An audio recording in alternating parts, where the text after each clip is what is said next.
오늘 우리에게 주실 하나님의 말씀은 구약성경 출애굽기 14장 10절에서 14절에 있는 말씀입니다.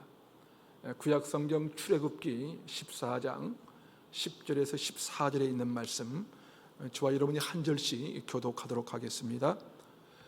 바로가 가까이 올 때에 이스라엘 자손이 눈을 들어 본즉 애굽 사람들이 자기들 뒤에 이른지라.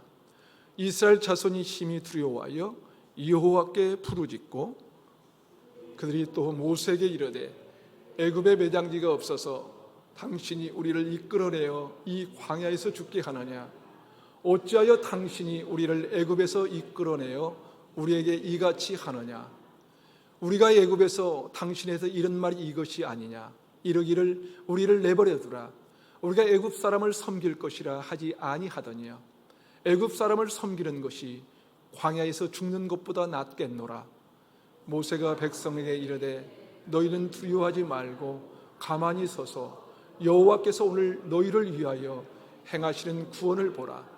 너희가 오늘 본 애굽 사람을 영원히 다시 보지 아니하리라. 여호와께서 너희를 위하여 싸우시리니 너희는 가만히 있을지니라. 여호와께서 모세에게 이르시되 너는 어찌하여 내게 부르짖느냐? 이스라엘 자손에게 명령하여 앞으로 나아가게 하고, 함께 읽습니다.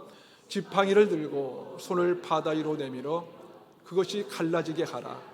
이스라엘 자손이 바다 가운데서 마른 땅으로 행하리라. 아멘.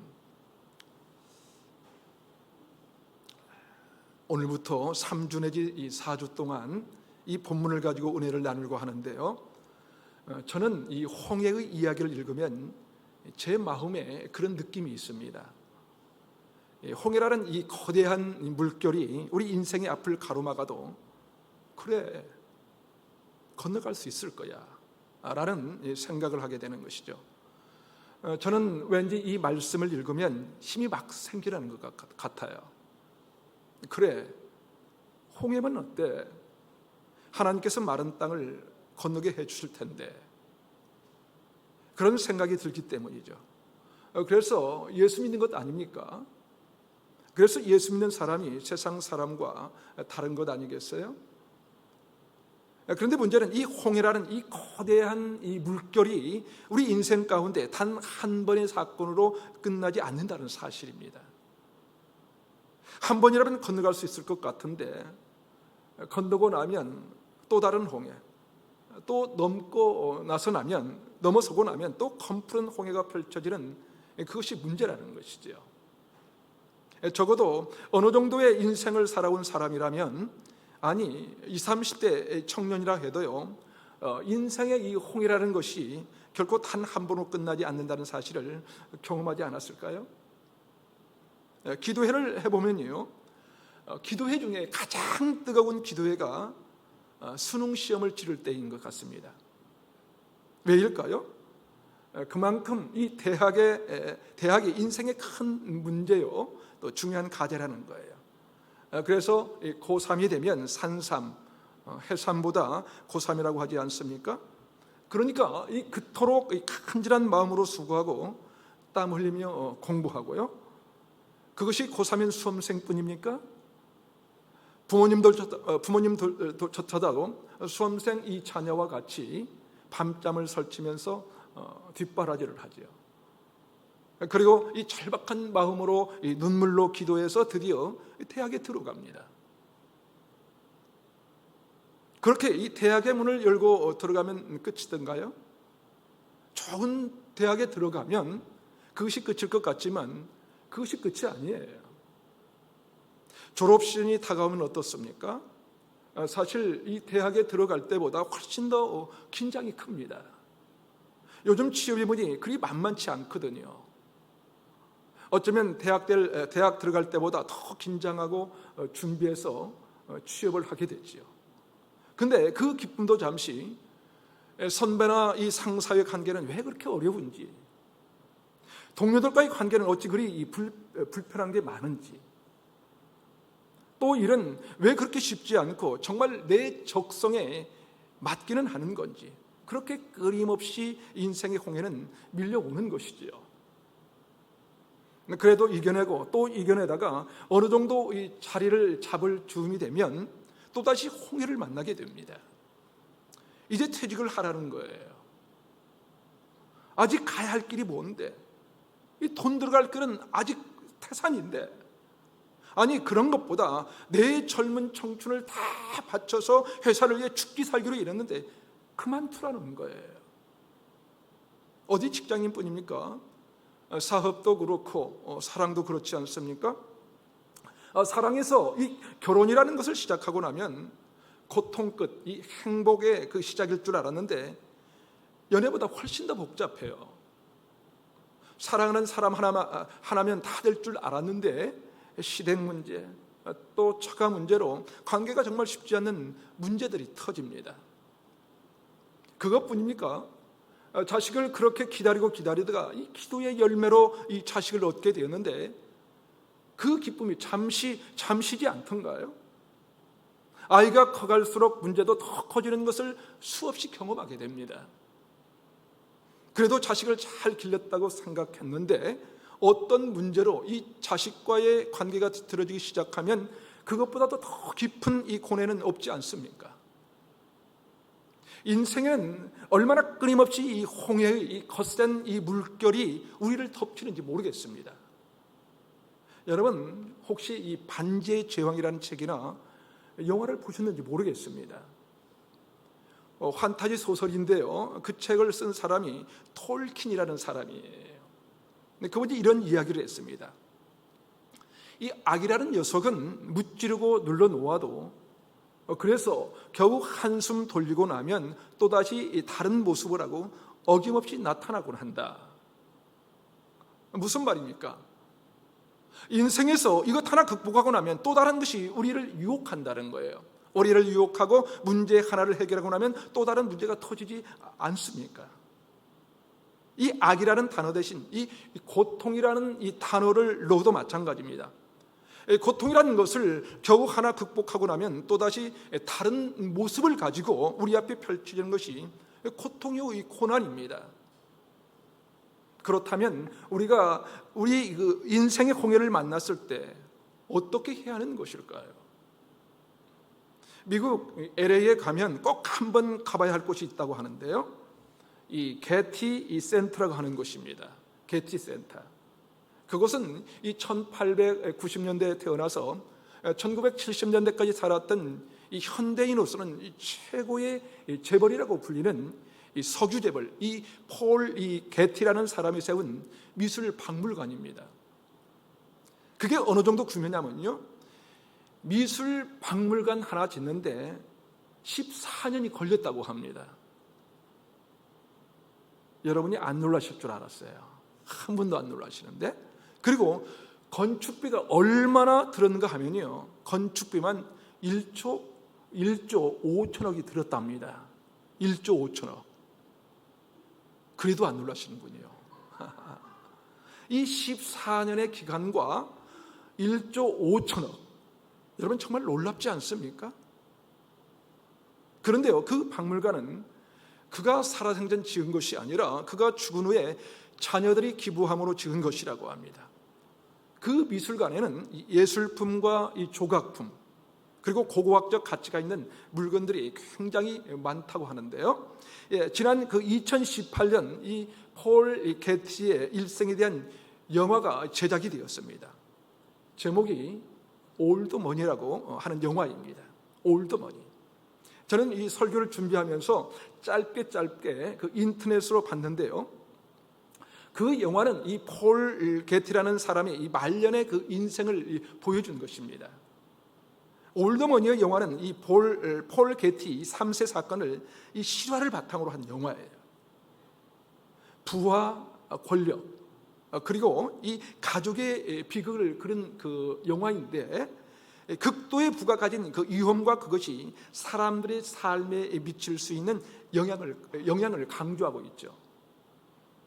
거부인 이 폴 게티가 어느 날 집안일을 돌봐주던 사람에게 이런 얘기를 합니다. 부자가 된다는 것은 뜻밖의 일들을 만나게 된다는 것을 의미합니다. 여러분, 이 부자가 된다는 것은 다시 말해서 돈이 많아진다는 것은 생각지도 못한 일들이 삶 속에 일어나게 된다는 것을 의미한다는 거예요. 원치 않았던 일들이 벌어지기도 하고요, 생각지도 않았던 그 일들을 만나게 된다는 것입니다. 그것이 부자가 되는 일이라는 거예요. 그러면서 폴 게티는 이렇게 얘기합니다. 그래서 선택할 게 많아진다는 뜻이야. 그리고 이 엄청난 재앙이 시작된다는 것을 의미하는 것이지. 무슨 말입니까? 뜻밖의 일을 경험하는데 그것이 재앙으로 다가오는 것을 의미한다는 것입니다. 그는 계속해서 이렇게 말합니다. 나는 그것을 지켜보았지. 돈으로 인하여 한 인생이 무너지고 결혼이 무너지고 자식이 무너지는 것을 목격했어. 참고로 폴 캐티는 거의 3, 4년마다 결혼과 이혼을 반복했고요, 5번 결혼하고 5번 이혼했고 5명의 아들을 두었습니다. 게다가 굉장히 구두쇠였다고 해요. 게다가 그의 아들은 아버지 사업을 이어가게 하려고 애를 썼는데 그 일을 하지 못하고 마약 중독자가 되고 이 폐인이 됩니다. 그래서 손자에게 할아버지는 모든 것을 걸지요, 그리고 이렇게 말합니다. 나는 내 혈육을 믿었어. 그래서 나의 손자 폴에게 내가 쌓아온 모든 지식과 재산을 물려주고 싶어 했지. 그런데 하나같이 내 돈만 바라보더군. 마치 주변에 득실거리는 기생충들과 같았어. 그런 삶을 사는 지혜를 가르쳐주고 자신이 어떻게 여기까지 오게 됐는지 그것들을 나눠주고 싶었지만 아무도 거기에는 관심이 없고 이 돈만 바라보고 있었더라는 거예요. 그런데 그 다음 말이 진짜 멋집니다. 뭐라고 했냐면요, 그래서 나는 물건이 좋아. 예술품이라든지 미술품이라든가 조각품 같은 물건 말이야. 왜냐하면 그것들은 적어도 겉과 속이 다르지 않거든. 결국 나를 실망시키지도 않고 변하지도 않아. 인간들에게서 발견할 수 없는 이 순수한 아름다움이 그 속에 있지. 그래서 나는 물건을 좋아해. 여러분, 폴 게티가 돈은 많이 벌지만요, 자기 주변에 이 겉과 속이 다른 사람들이 득실거렸다는 거예요. 혈육을 믿었지만 혈육조차도 돈만 바라보고 있다는 것입니다. 그래서 그들과 다른 것, 이 겉과 속이 같은 물건이나 사물을 모으면서 살았다는 거예요. 그는 역대의 거부였지만 사실 실패한 인생이었던 것이죠. 그렇습니다. 여러분, 돈으로 홍해를 건널 수 있는 것일까요? 그렇습니까? 돈으로 인생의 이 홍해를 건널 수 있는 방법이 있습니까, 여러분? 사람의 도움을 받아서 건널 수 있다고요? 아니요. 사람은 겉과 속이 달라서 그들을 믿을 수가 없습니다. 그 영화에서 폴 게티의 마지막 장면이 등장하는데요, 잠을 자다가 이 심장의 통증을 느낀 그가 일어나서 집사의 이름을 부릅니다. 그렇지만 이미 고통에 잠겨버린 목소리라서 들리지가 않는지 이 집사는 나타나지 않습니다. 거실로 겨우겨우 걸어 나오면서 계속해서 집사를 부르지만 집사는 끝내 등장하지 않습니다.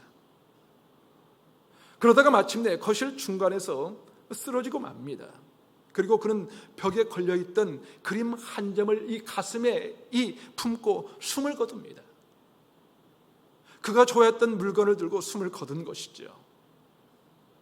겉과 속이 다르지 않는 물건 들고 그가 세상을 마감한 것입니다. 그런데 그 그림은 어머니가 어린 아이를 쳐다보는 이 모자상 그림이었습니다. 화가 이 뒤로가 그린 작품으로 150만 불을 주고 산 그림이었습니다. 물론 이 돈의 문제가 아니라 아이를 이 사랑스럽게 쳐다보는 이 어머니를 그린 그 그림을 보고 안고 세상을 떠난 것입니다. 여러분, 우리가 인생의 홍해를 건널 때 무엇이 있어야 건널 수 있을까요? 여러분, 이 출애굽의 이 영어 표현은 엑소더스입니다. 엑소더스라고 합니다. 이 단어는 이 두 개의 단어가 결합된 단어인데요, 자, 하나는 X, 이 X라고 하는 이 단어예요. 출구를 표현할 때 쓰는 단어이고요. 또 하나는 이 호도스라고 하는 단어, 이 길이라는 단어입니다. 이 두 단어가 합쳐서 길로부터 빠져나온다 라는 의미이죠. 무슨 뜻이냐면 이제껏 우리가 걸어왔던 그 길로부터 빠져나와 새로운 길로 걷게 된다. 그것이 바로 출애굽이라는 거예요. 다시 말해서 출애굽이 뭐냐면 저와 여러분이 이제껏 걸어왔던 인생의 길을 벗어나서 새로운 인생의 길을 걸어가게 되는 것, 그것을 출애굽의 인생이라고 한다는 것입니다. 신약의 성경의 표현대로라면 우리는 보는 것으로 행하지 아니하고 보이지 않는 이 믿음으로 행한다는 것입니다. 이제껏 살아온 모든 것에 의해서 살았던 인생이 아니라 보지는 못하지만 믿음의 삶을 걸어가는 것을 출애굽의 삶이라고 합니다. 이제껏 걸어왔던 삶과는 이 다른 삶의 길을 걷는 것이 출애굽이지요. 더욱이 출애굽을 시킬 때 하나님께서 말씀하신 것이 있습니다. 왜 이 백성이 출애굽을 해야 하는가 하는 거예요. 그것이 이 백성들이 광야로 나와 나를 섬기게 되도록 하기 위하여 하나님께서 출애굽시킨다고 말씀하셨죠. 그래서 출애굽기 5장 1절에 보면 그렇게 말씀합니다.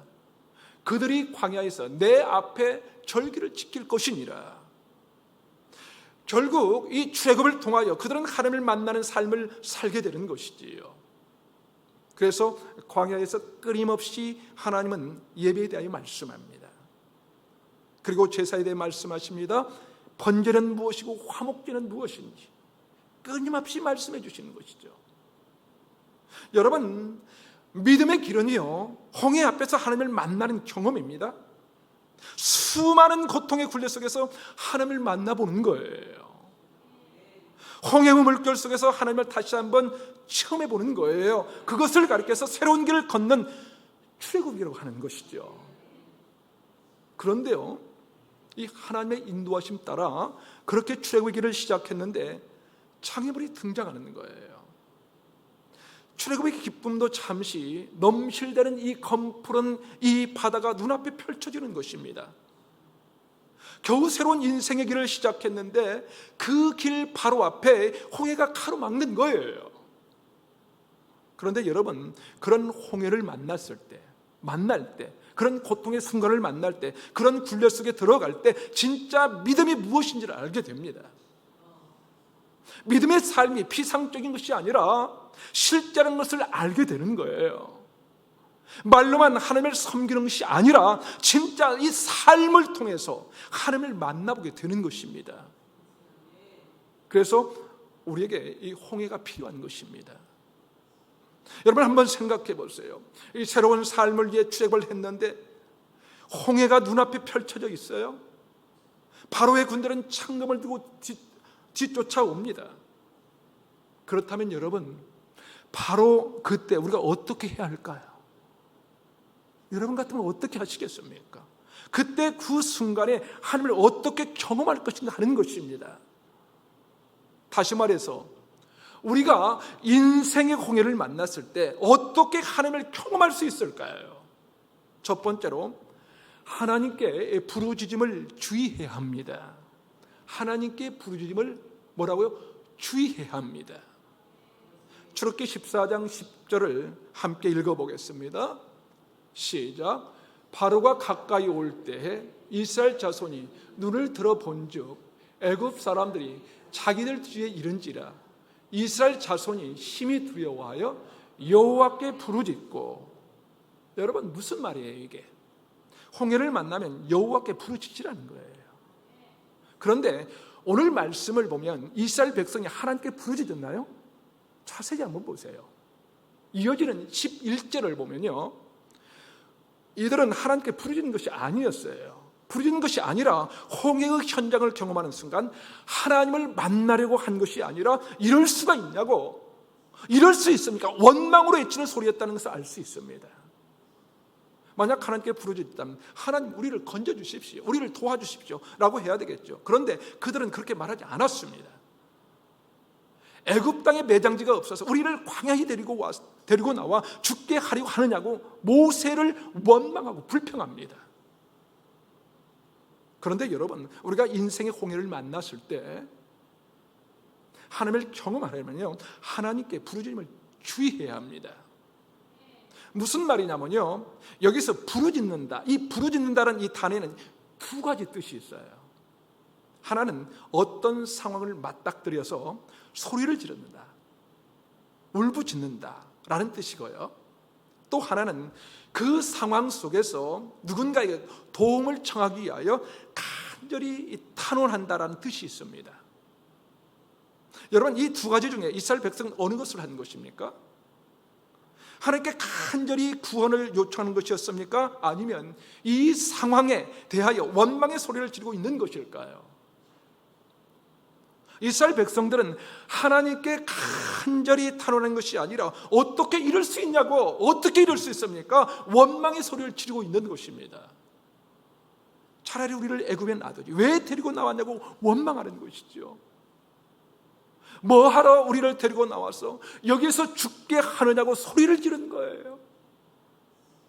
그렇다면 하나님의 사람들이 인생의 홍해를 만났을 때 우리의 부르짖음이 어떤 것인지 주의해야 하나님을 만납니다. 주의해야. 우리는 쉽게 소리 지릅니다. 아무것도 아닌데 원망합니다. 아무것도 아닌데 불평합니다. 아무것도 아닌데 소리 지르며 울부짖어요. 도대체 이런 일이 왜 우리에게 일어났는가 하는 것이죠. 지금까지 버텨온 것만 해도 힘들어 죽을 지경인데 왜 도대체 이런 것까지라고 외치는 것입니다. 그러나 성경은 원망으로 외치는 부르짖음이 아니라 간절히 도움을 요청하는 이 탄원의 소리가 필요하다고 말씀합니다.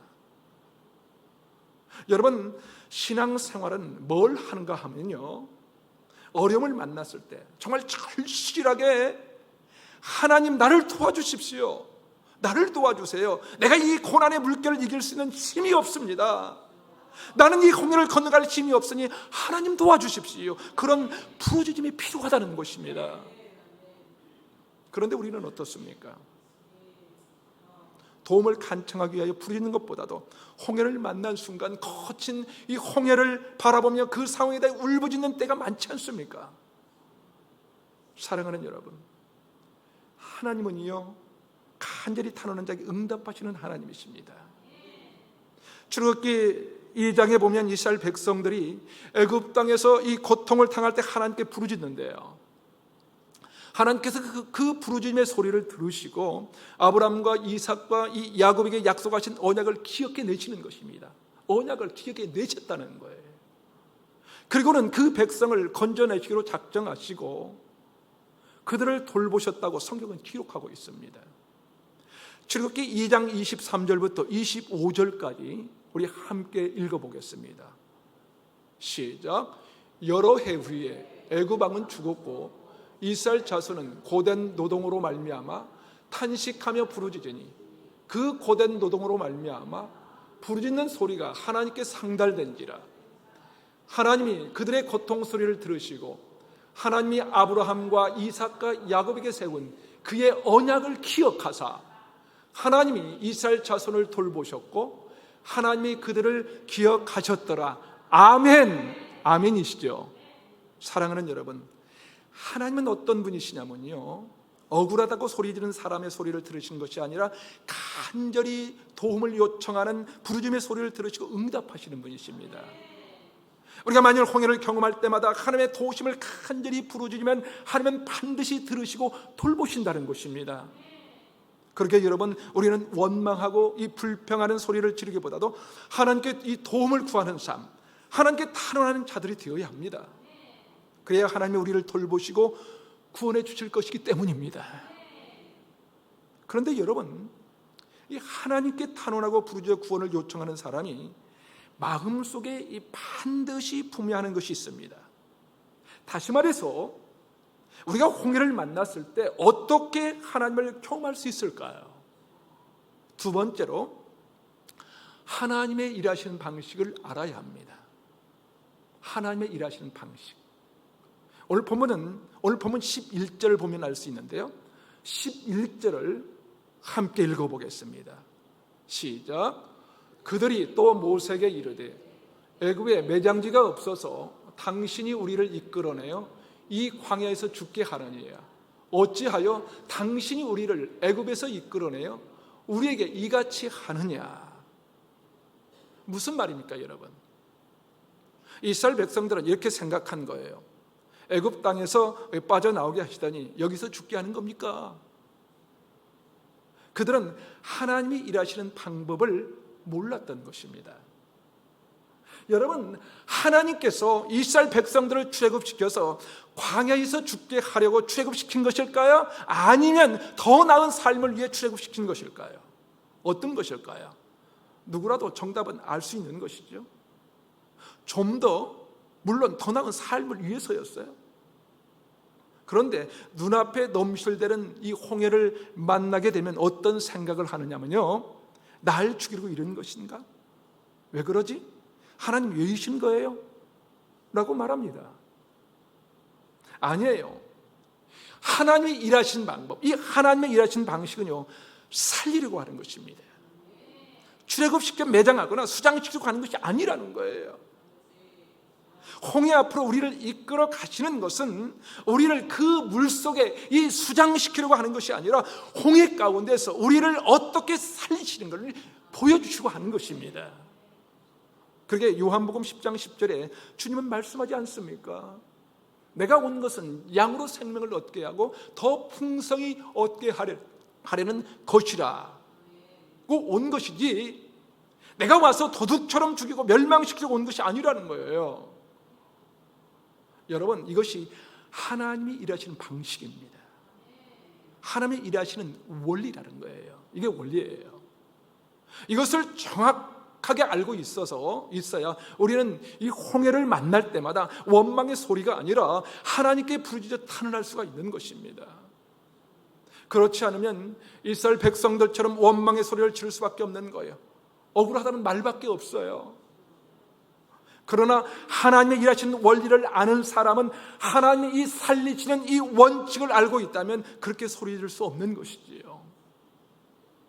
매장지가 없어서 우리를 여기에 매장하려고 하느냐고 소리를 질렀지만 그것이 하나님이 일하신 방식이 아니라는 거예요. 그것을 우리가 잘 배우고 익혀야 한다는 것입니다. 사랑하는 여러분, 우리가 홍해를 만날 때마다 알아야 되는 것이 있습니다. 하나님은 홍해 앞에서도 반드시 우리를 건져내시는 분이신 것을 알아야 한다는 거예요.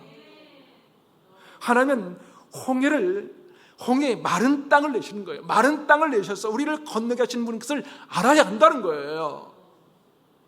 여러분, 하나님이 우리를 향하신 이 생각은요, 에레미야 29장 11절에 이렇게 말씀합니다.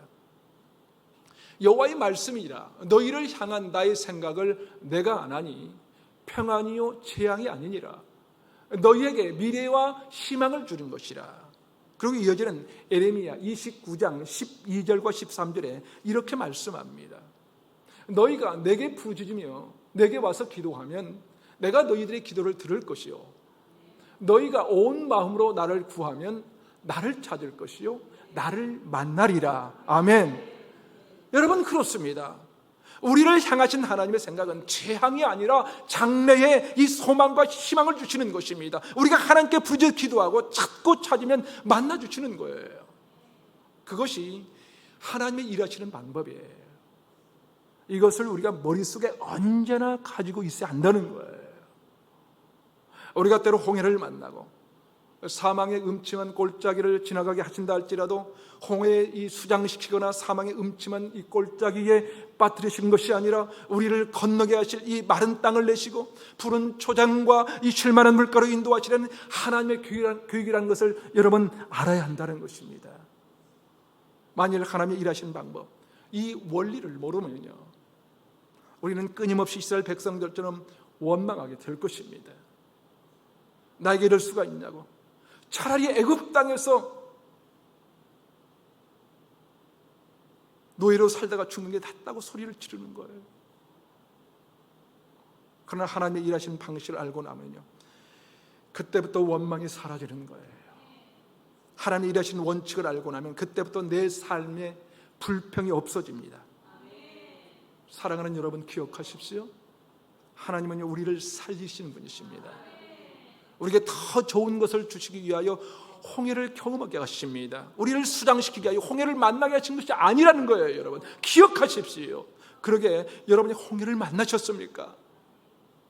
그렇다면 홍해 앞에서 원망으로 하나님을 만날 길은 없습니다. 왜냐하면 원망은 멸망으로 가는 첩경이거든요.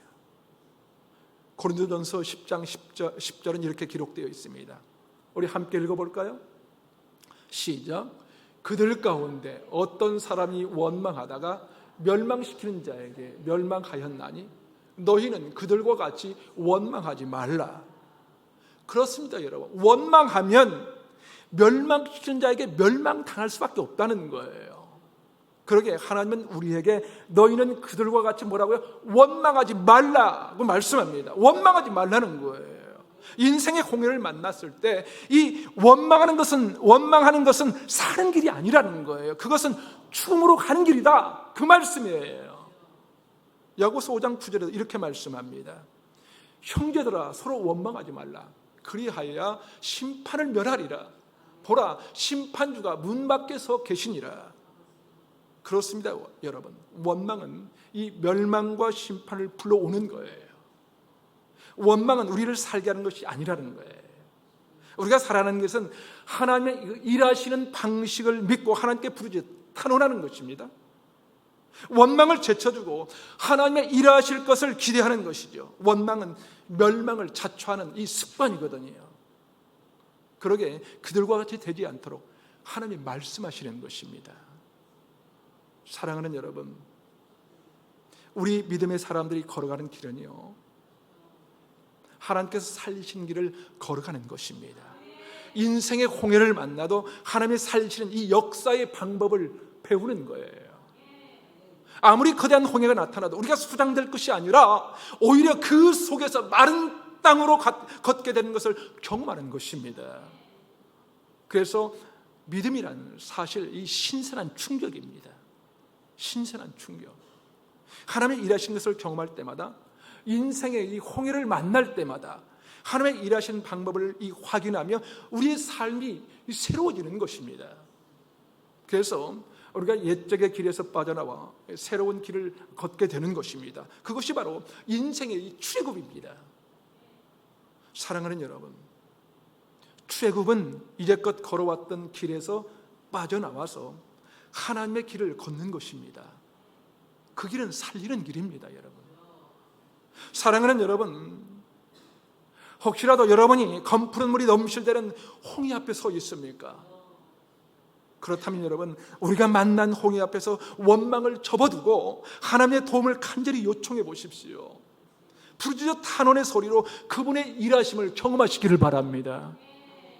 그러므로 홍해를 가르시고 마른 땅을 내시는 이 하나님을 만나는 저와 여러분의 삶이 되시기를 주님의 이름으로 축원합니다. 아멘.